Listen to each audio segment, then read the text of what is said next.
Señores, saludos a todos los que a partir de este momento se ponen en contacto con nosotros en este espacio. Nos sentimos súper contentos del favor de su atención. Quiero recordarle varios aspectos, nuestra cuenta en YouTube, que es de vital importancia. Todo lo que nosotros hacemos aquí, en este programa diariamente, usted puede darle seguimiento a través de nuestra cuenta en YouTube. Miosotis Grullón es nuestra cuenta. El que quiera comunicarse con nosotros, enviarnos una comunicación, cualquier aspecto, puede hacerlo a través del correo grullón.miosotis@gmail.com. En Twitter y en Facebook también estamos como Miosotis Grullón. Miren, el diputado Tobías Crespo nos visita en esta parte del programa. Nos sentimos súper contentos de que haya aceptado participar en este espacio para hablar de algo significativo. Él está al pendiente de someter la ley de telecomunicaciones y es justo y necesario debatir algunos aspectos con relación a lo que tiene que ver con esa ley. Nuestro cariño de siempre para usted. Gracias, buenos días, Miosotis. Gracias por invitarme a este espacio. Teníamos un buen rato que no veníamos y agradecido siempre de ti, que nos pone a levantarnos muy bien temprano y siempre saludando a los televidentes que te siguen o te seguimos, porque también yo veo tu espacio cuando tengo el tiempo. La ley de telecomunicaciones, esta ley que quieres someter, ¿en qué consiste? ¿Cuáles son esos aspectos que realmente tú quieres resaltar? Bueno, es el área nuestra a nivel profesional, académica y de toda una vida, ¿verdad? Porque trabajamos una de las principales empresas de telecomunicaciones y ya en estos 4 años que nosotros vamos a tener de este tercer periodo nuestro como congresista, durante más de 8 años hemos estado haciendo una legislación comparada del sector, porque siempre cuando tratamos de someter una iniciativa lo vemos de manera integral, holística, sistémica, no puntual. Y en ese aspecto, pues, si no lo presento esta semana, sería la próxima ya, la modificación de la ley 153-98, que es la Ley General de Telecomunicaciones, y crear el nuevo marco jurídico de las TICs. Tú sabes que las tecnologías de información y comunicación, tú que trabajas en los medios y sabes el impacto, y cómo incluso en esta pandemia la tecnología nos ayudó a muchas, como herramienta o como medio a muchas actividades, el teletrabajo, la teleeducación y todo lo demás se hizo a través de plataformas, y gracias a Dios que las empresas lograron mantener el servicio y nosotros pudimos tener en la pandemia una cuarentena, pero informado y comunicado. Y en ese sentido, las TIC son una herramienta fundamental para el desarrollo de los pueblos.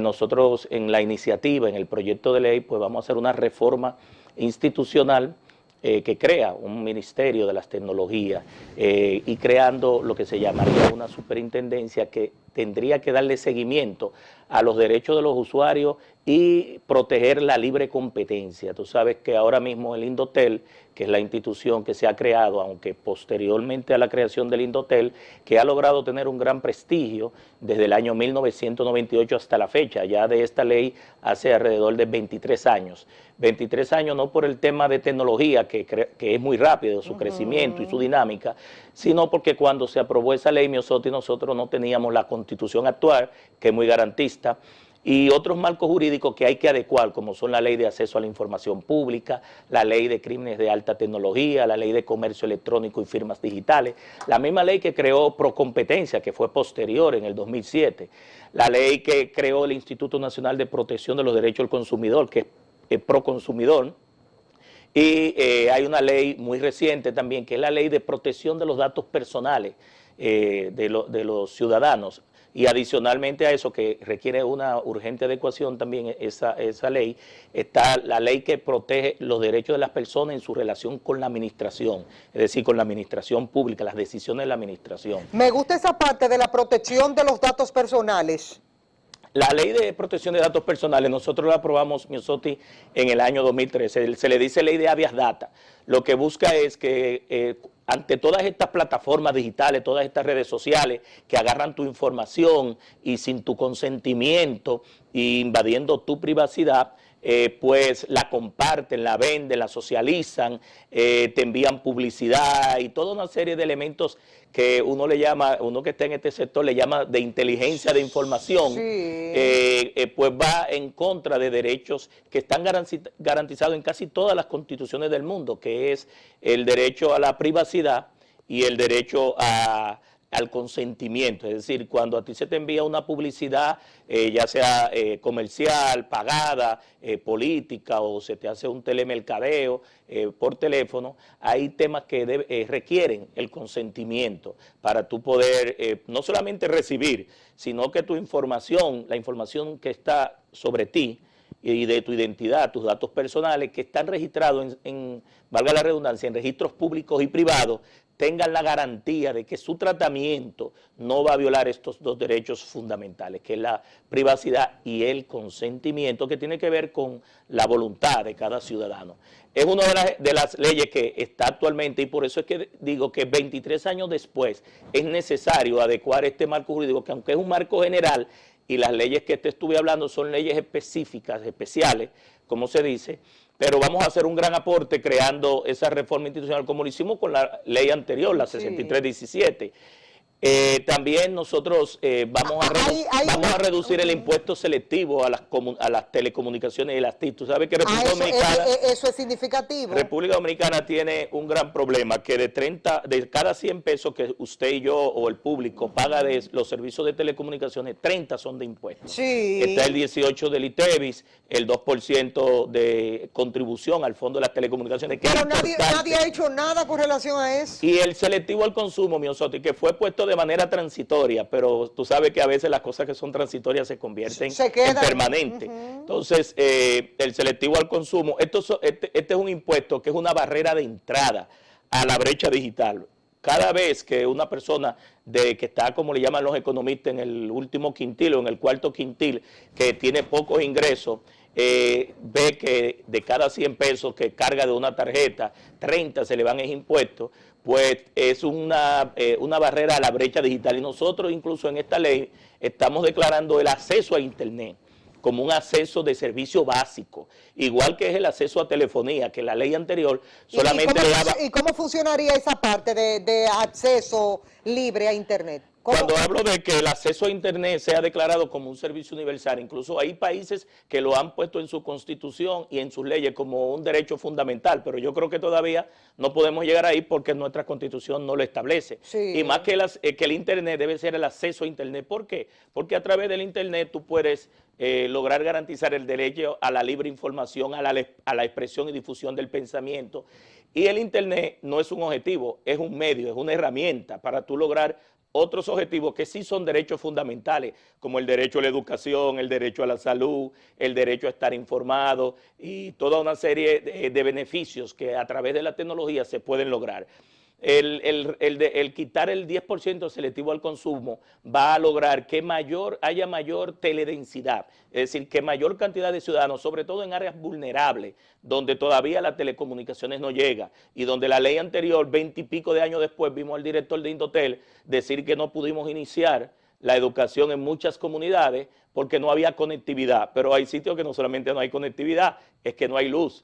Es que no hay tablet, no hay notebook, no hay computadoras. Entonces, llegar a dar la educación... aunque si tuvieran la computadora y no tienen el Internet, no tienen nada. Claro, pero lo que te digo es que primero debe llegar la energía eléctrica de cualquier forma para que esos estudiantes tengan acceso a un proceso que se dio de virtualidad y que nosotros entendemos que debe ser un complemento. ¿Por qué? Porque la educación virtual es unidireccional. El uso de todos estos canales de radio y de televisión que se han estado trabajando desde el año pasado hasta acá, no permite que el estudiante retroalimente. Es decir, desde el punto de vista de la educación requiere una bilateralidad, una retroalimentación entre el maestro y el alumno, pero también una socialización. La comunicación es un proceso social, de grupo, de colectivo. Y adicional, hay ciertas personas, Miosotti, que requieren que su educación sea personalizada, porque tienen algunas deficiencias, ¿verdad?, en el aprendizaje, y que hay que tratarlo de manera muy particular y que entonces a través de la virtualidad no se logra. Por eso digo que es un complemento, pero no debe ser lo básico. Hay otros elementos que tienen que ver dentro de esa propuesta de modificación de la ley de telecomunicaciones. Ahí se elimina la OTI, se crea ese ministerio con la superintendencia, se refuerzan los derechos de los consumidores. Tú sabes que dentro de los consumidores, en la ley anterior... eso de los consumidores? Explícame eso que me interesa mucho. Mira, aunque el sector de las telecomunicaciones es un mercado regulado, porque esta ley lo reguló, para nadie es un secreto que en la ley anterior se dejó muy ligero, muy opaco el tema de los derechos de los consumidores. No se había aprobado en la Constitución, no se había constitucionalizado de que el Estado debe garantizar los derechos de los consumidores, pero tampoco se había aprobado la ley que protege a los consumidores, que crea Protecon. Y en ese aspecto, pues, en el Indotel, por ejemplo, de 11 millones y pico de suscriptores que hay, si tú lo sumas todo, no hay una entidad que garantice realmente que un reclamo, que una queja de un consumidor contra una de las prestadoras pueda ser tratada en un tiempo razonable y a veces hasta con el sentido de urgencia. Y los ciudadanos pasan muchos inconvenientes, porque primero tienen que ir a la prestadora, si ésta rechaza su queja, entonces tienen que ir al Indotel. En el Indotel lo que hay es creado una unidad que se llama el CAU, que pertenece a una dirección que se llama el DAO, es decir, Centro de Asistencia al Usuario, que te asignan lo que le llaman un cuerpo colegiado de abogados, es decir, un grupo de abogados que están en una lista de elegibles y al cual, por ejemplo, un caso que tú reclames de 3,000 pesos, el Estado tiene que pagar por esos abogados o 3 personas que te van a defender alrededor de mínimo 20,000 pesos, porque hay que pagarle a esas personas para que en un juicio que también el Indotel maneja todas las funciones, es decir, es juez y es parte y juez, porque establece las políticas públicas, es el órgano regulador. Cuando hay un conflicto de competencia entre las prestadoras, porque se crean posiciones dominantes del mercado, sobre todo cuando hay fusiones, es el que decide sobre eso, pero también cuando hay una disputa de los ciudadanos ante una queja, también lo decide el Indotel. Entonces, ya con la Constitución actual, Miosotti, todo peso debe tener un contrapeso. Hay una estructura nueva del Estado que hay que adecuar. Y en el tema de la pregunta de los derechos de los consumidores, los saldos que tú no consumes de un mes, tanto de telefonía como de data, tienen que transferírtelo al próximo mes. Tú te pudieras decir, bueno, eso está en una resolución, pero cuando tú le das carácter de ley... Ese es el dolor de cabeza, tú estás tocando un punto sensible, es el dolor de cabeza de mucha gente, que tú pagas un servicio. Es lo mismo que el común y corriente de la población que compra una tarjetica de 100 pesos. Y con esos 100 pesos... Ahí hay 30 de impuestos. Ahí hay 30 de impuestos, ya le quedan como 70 pesos. Y el minuto es más caro. Y cuando tú haces una llamada, ya te mandan un mensajito diciendo, usted tiene 0.10 centavos, diga que te queda, con una sola llamada. Mira que lo que pasa, Miosotti, que aunque esté en un reglamento, los jueces actúan por las leyes. Los jueces cuando dan una decisión en la parte jurisdiccional se van a la Constitución y a las leyes.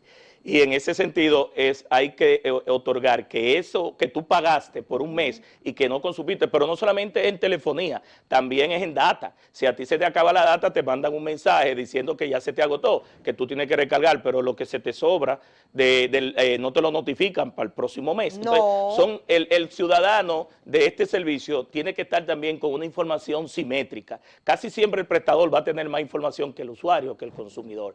Pero también en los contratos de adhesión.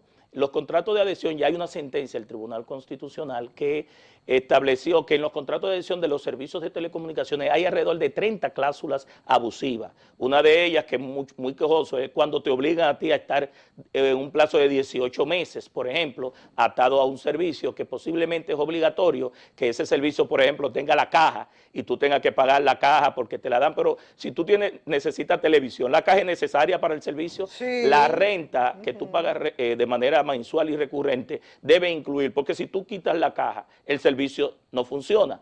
Entonces, sobre aspectos fundamentales de los derechos de los consumidores, nosotros lo estamos listando todos, porque ya son temas que durante más de 20 años están garantizados en otros textos, en otros países. Entonces, aquí hay que reforzar mucho que los ciudadanos, los consumidores también conozcan sus derechos, y una forma de darlo a conocer es a través de las mismas plataformas digitales. Es tedioso que la gente hace un contrato cuando va con la telefónica, entonces vamos a poner, hay 18 meses, entonces tú por algún motivo u otro se te complica, te quedaste sin empleo, no tienes cuarto para pagar eso y tú vas a retirarlo, entonces te dice la persona que te está atendiendo, tiene que pagar 5.550 pesos y tú sin cuarto, y tú dices, pero me sale más caro retirarlo que continuar con el servicio. Bueno, precisamente de eso la sentencia que dio el tribunal es sobre esas penalidades, que a veces tú firmas un contrato, no sabes que estás amarrado a 18 meses, pero a veces no solamente es que tiene una penalidad, es que tú quieres cambiar de un plan y no puedes cambiar de ese plan porque ese plan está amarrado a ese plazo, tienes que esperar el plazo. Aunque puedas pagar adicional, como quiera se te mueve el nuevo plazo, los 18 meses, cuando tú cambias a partir de ahí, se te mueven adicionales y cuando tú vienes a ver, esos 18 meses se convierten en mayor cantidad de meses. Pero el ciudadano no lo sabe, Miosotti, porque generalmente los contratos de adhesión son, como dicen por ahí, son lentejas. Si quiere lo toma o si no lo deja, son unilaterales. Es el prestador que te pone las condiciones y ante un ciudadano que es el más débil en esta relación, pues el ciudadano lo firma. Entonces muchas veces no ve esos aspectos dentro del contrato, pero también está, a veces a ti se te suspende el servicio por una avería, por un error, y tú duras y pierdes negocio y hay daños y perjuicios. Tú duras 2 semanas sin el servicio, entonces los cargos o los créditos que deben darte, ahí debe haber un mecanismo para saldarte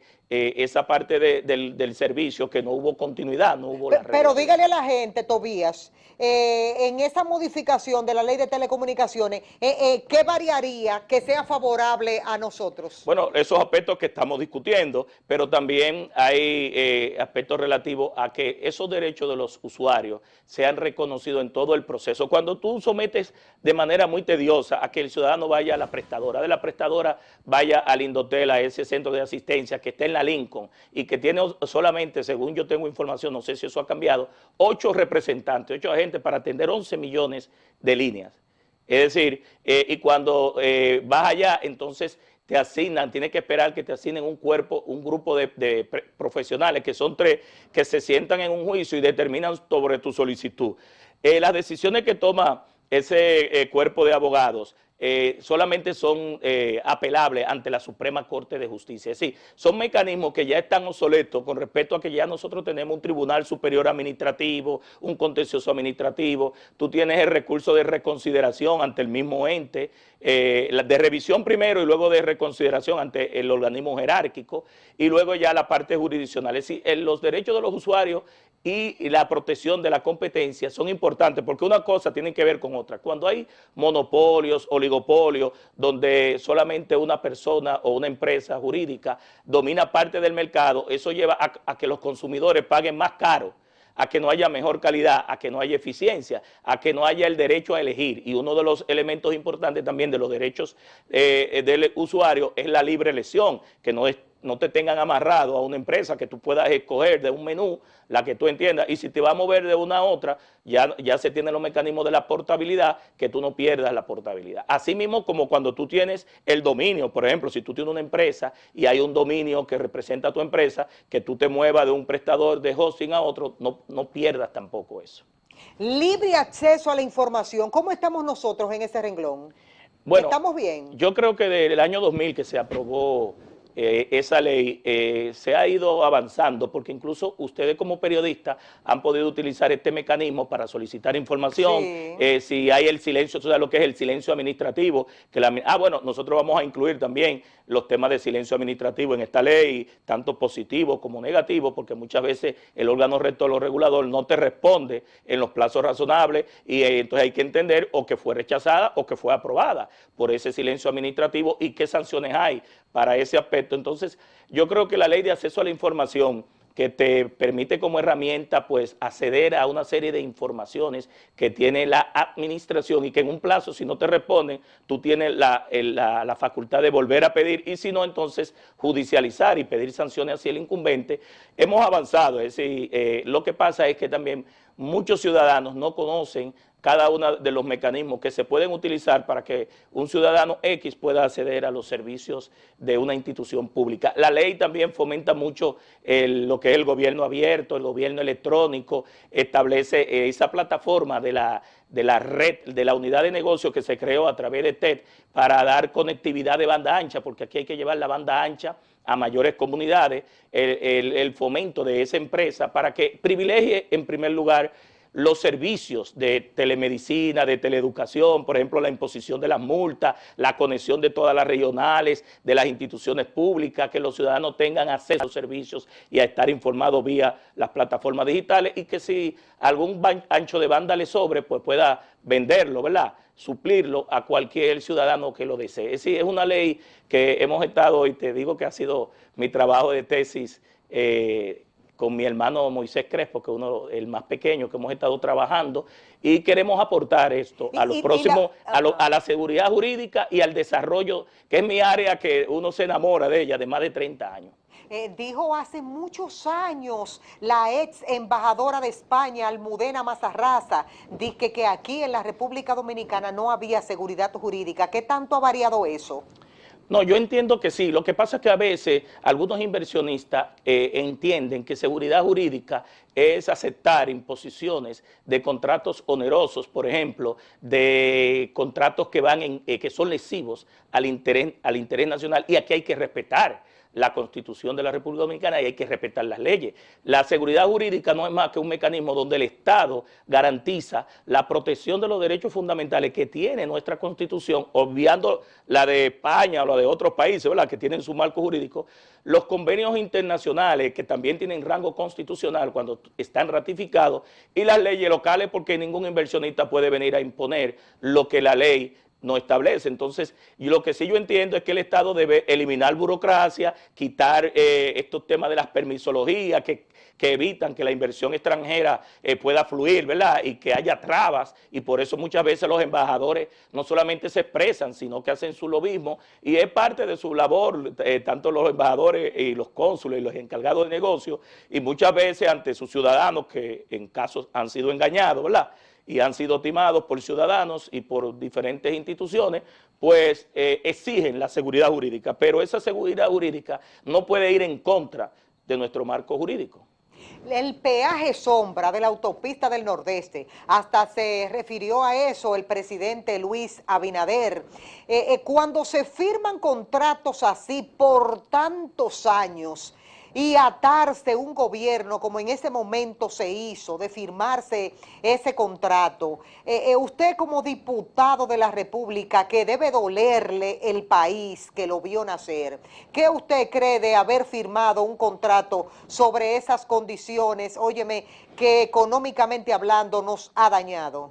Mira, precisamente tomamos el mejor ejemplo y referenciando a esa petición de la embajadora, ese contrato de la autopista Santo Domingo-Samaná, que he escuchado a varios presidentes y a varios ministros diciendo que ya eso se va a terminar. Yo quiero ver el día ya que llegue. Hemos pagado más de 3 veces esa autopista y ahí se proyectaron una cantidad de flujo vehicular. Tú sabes que yo trabajé en obras públicas durante 6 años por y eso le hago conozco la bien, pregunta. porque me tocó también supervisar, porque la obra tenía fallas de diseño, muchos accidentes, es decir, hay fallas estructurales y de diseño, y sobre todo que ahí se hizo con el Estado un engaño, y lo vimos. Pero también el peaje de las Américas. Mira, el gobierno construyó el peaje de las Américas, se lo asignó a una empresa que se llamaba Codasa, no sé si existe, y esa empresa no hizo lo que tenía que hacer, ponía 2 o 3 obreros a limpiar los laterales de la autopista, pero no hizo las inversiones.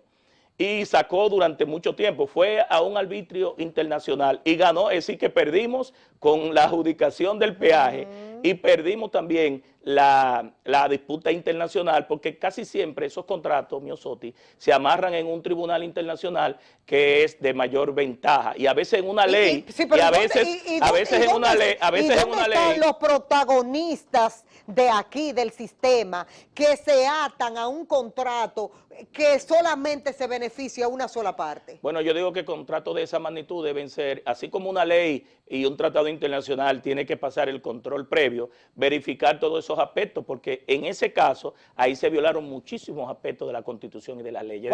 Cuando tú vienes a ver, para deshacer el contrato, habría que pagarle mucho más. Que ha ocurrido, deshacerse del contrato implica mayor erogación que lo que hemos dado. Es decir, es de las cosas que nosotros deberíamos estar previendo, incluso en esta moda de alianza público-privada, ¿verdad? Que queremos darle la participación, que no es mala, la iniciativa privada no es mala, lo malo son los malos negocios, como hemos visto en muchos casos, pero hay que cuidarse de en esa iniciativa de alianza pública-privada, vender parte del Estado como vaca muerta, siendo una vaca de efectivo, una vaca que genera muchos fondos, y después volvérsela a vender al Estado, porque ocurrió una vez con las, no sé si tú recuerdas, las GDC vendieron al sector privado, luego se volvieron al sector público, y ahora estamos tratando de nuevo devolverla al sector privado. Como usted ya es un hombre que hay que verlo ya desde ese punto de vista, conocedor de las leyes, ¿qué usted cree?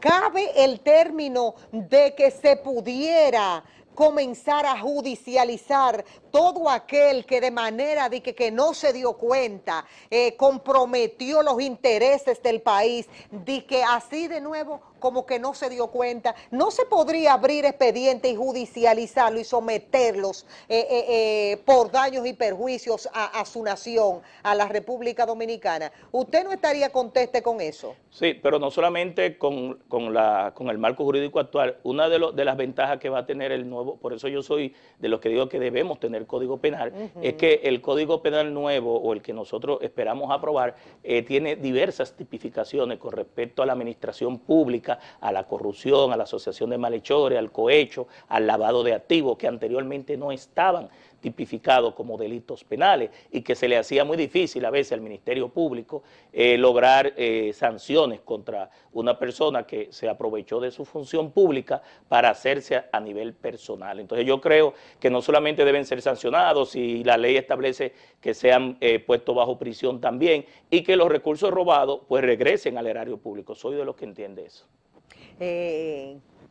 Vamos a hablar del Congreso, la Fuerza del Pueblo. Que está... No, espérese, yo sé que viene el encuentro por ahí dentro de un par de horas de ese Congreso, que es justo y necesario decir que estoy mirando mucho escape de muchísima gente del PLD hacia la Fuerza del Pueblo. ¿Qué es lo que tiene la Fuerza del Pueblo que ahora está, óyeme, recibiendo PLDistas? ¿Qué es lo que pasa? Bueno, ahí? tú lo dijiste, la Fuerza del Pueblo tiene la inspiración y la conciencia del pueblo. Muy buen nombre. Incluso cuando tú ves que un pueblo, acabada unas elecciones, ¿verdad?, que logró salir bien de ese proceso, de varios procesos que hubo, porque hubo procesos municipales e internas, y de una vez mira y apunta a Leonel Fernández, a la Fuerza del Pueblo, como la fuerza no solamente mayoritaria, sino la fuerza a vencer para el 2024, algo tú debes entender de esa inteligencia colectiva. Miosotti, no hay nada más inteligente que la inteligencia colectiva. La Fuerza del Pueblo es el único partido que después de las elecciones está recibiendo dirigentes, no solamente del viejo partido, que van a venir, es decir, lo que tú vas a ver, sobre todo después de este domingo, que termine el Congreso del viejo partido, y vean la mayoría de los que han quedado ahí, que ahí no vale la pena, tú vas a ver una mayor escisión, es decir, una mayor hemorragia, pero no solamente del viejo partido, se están juramentando personalidades de diferentes sectores, empresarios, jóvenes, mujeres, religiosos, deportistas, es decir, todo un conjunto, todo un tinglado de las fuerzas vivas que están viendo en la Fuerza del Pueblo el Partido de la Esperanza. Lo dijo muy bien Leonel, mientras algunos huyen de la justicia, otros huyen porque no lo han nombrado en el gobierno, toda esa gente están apostando y buscando a nosotros los dirigentes que estamos en la Fuerza del Pueblo, sobre todo ahora en este momento que estamos construyendo y terminando el primer Congreso del Pueblo, profesor Juan Bosch, de la Fuerza del Pueblo, que iniciamos el 9 de noviembre, porque estaba pautado para el 6 de noviembre, que era el Día de la Constitución, y su término estaba para el 27 de febrero, y en el día de hoy hay una rueda de prensa donde se van a dar los detalles sobre la plenaria final de la votación, porque eso es un proceso único. Cuando te digo que único, es el primer partido que de manera virtual ha hecho un congreso y donde le ha aperturado a personas que no son de la Fuerza del Pueblo. En ese congreso, Miosotti, se estableció el mecanismo semipresencial, que es los que no son miembros ni dirigentes de la Fuerza del Pueblo pudieron debatir en unas mesas, 17 mesas temáticas, y aportar, aunque no tenían voto, pero sí tenían voz, y sus propuestas fueron incluidas en 1000 y pico de propuestas que nosotros vamos a ratificar en el cierre de la plenaria, que vamos a estar convocados precisamente hoy. El coordinador general del Congreso, doctor Franklin Almeida, tiene una rueda de prensa a las 10 de la mañana donde va a anunciar algunos detalles de este cierre, y después entraremos, después que esos 17 grandes temas que son declaración de principios, normas internas, sobre los estatutos, sobre la parte organizativa electoral, sobre recaudación de fondos, rendición de cuentas, políticas de mujer, de juventud, de municipalidad, y de políticas internacionales. Nosotros entraríamos ya en la fase de lo que es el Congreso elector Manolo Tavares Justo, que luego de la culminación de este Congreso va a permitir que la Fuerza del Pueblo se dé la estructura que el mismo Congreso constitutivo le ordenó como mandato. Es decir que, y adicional a eso, no sé si tú has visto que una gran cantidad de personas está entrando a la Fuerza del Pueblo por un proceso de reinscripción y de inscripción. Se están haciendo por las dos vías, con unos formularios que nosotros decimos que es análogo, porque fue la forma tradicional que nosotros aprendimos a hacer la política desde que entramos a los 18 años, y por la parte digital, que es el CIGEL, que es una plataforma donde los ciudadanos pueden entrar a ser parte de la Fuerza del Pueblo. ¿Cuántos diputados tiene ustedes, diputados y senadores, tiene la Fuerza del Pueblo? Ya tenemos 14, pero vamos a ir creciendo. ¿14 qué? Bueno, senadores son 9 y diputados ya somos 14, pero eso va a ir aumentando. Cada semana va a venir un diputado y hasta senadores. Sí, yo creo que el viejo partido se quedará, lo digo yo porque conocí, estuve ahí, se quedará con un solo senador y alrededor de 25 a 30 diputados de aquí a 2 años. Hay proyectos, yo lo siento a ustedes como que tienen mucho ánimo, que están muy contentos, hay muchas expectativas favorables, porque hay mucha gente que está diciendo que ustedes están trabajando desde ahora, ya rumbo a las elecciones del 2024. Pero es que solamente un gran soñador hace realidad un gran sueño, sobre todo si tú lo trabajas con esfuerzo, con consistencia, con continuidad, y no lo dejas nada más en sueño. Es decir, que si tú no lo aspiras, si tú no lo crees, nadie te lo va a creer. ¿Cómo yo te convenzo a ti de venir a la Fuerza del Pueblo y juramentarte si yo no estoy convencido, si yo no tengo ese ánimo, esa actitud de convencer a otras personas? Lo tengo que tener primero, y eso debo transferírselo y motivarlo a los demás. Es decir, que eso que tú ves como ánimo también es un empuje de la gente. Es que, por ejemplo, yo que salí el 16 de agosto del viejo partido, la cantidad de personas que me han llamado a mí... ¿Usted se fue el 16 de agosto de 2020? Del 2020, sí, luego de la juramentación. Sí.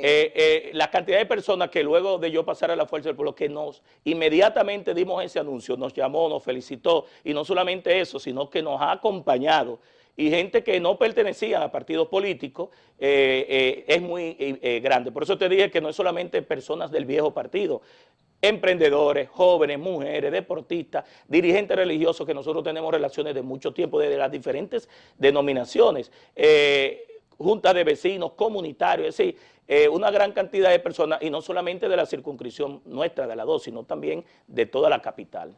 Quiero desearle muchísima suerte a usted en medio de ese camino que ha emprendido desde el año pasado. Muchísima suerte. Yo sé que usted y su familia son gente trabajadora, gente laboriosa, que brinda muy buen servicio a su comunidad, a la que usted representa. Y quiero felicitarlo. Ojalá se pueda someter lo más pronto posible estas modificaciones a la ley de telecomunicaciones. Nosotros todos como usuarios lo estamos necesitando. Ojalá que esto pueda implementarse lo más pronto posible. Te agradezco y te dimos primicia porque casi la debatimos una gran parte. Después debatiremos con más detalle. Así mismo es. Estamos abiertos para ustedes de manera permanente. Señores, cuídense mucho. Recuerden nuestra cuenta en YouTube. Esto usted lo verá a través de nuestra cuenta en YouTube en breve. Así que Miosotti Grullón es nuestra cuenta. Recuerden darle seguimiento en todo el sentido de la palabra. Ustedes y nosotros nos veremos en la próxima oportunidad. Pórtense bien.